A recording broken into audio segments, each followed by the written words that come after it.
Egombora ya Kicuzi na munongo murika gwa Kanywambogo nemwe ha myanya ryo muri Ibanda iri kuteganisa bw'endwara nyingi zebembirwe ensimbo kandi ziresura uburemezo mu kicweka.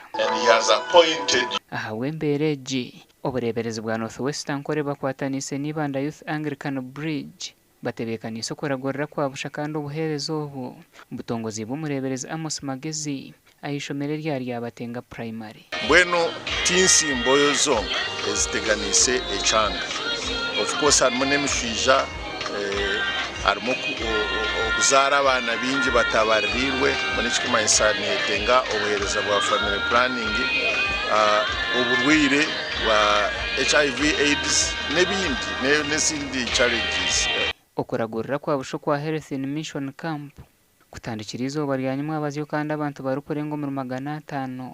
nabo bizira izuba ryo kubanza kandi nukwija kuhendera hasandeji. Kungana nabwe ni mu muhindure wa mico muhindure ha mice mu murengo amarwa mwagareka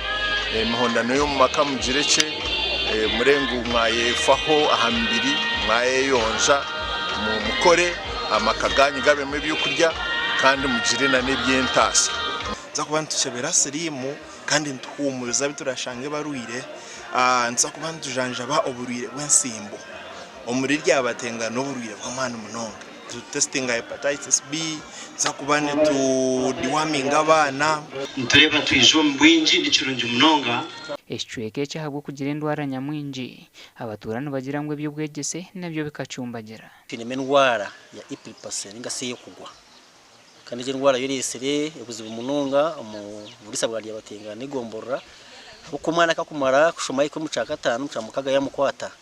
hati ayitamwa kimuritera ubuta zamucamushanje ngo musekendure. Rero Bible negire kigambo kiryo mu kitabo cy'emfumu yashura ya kashatu umushororongo ngo 27 ngo kirungi ekiryo mu bushoborozi bwawe butari kima abacimerire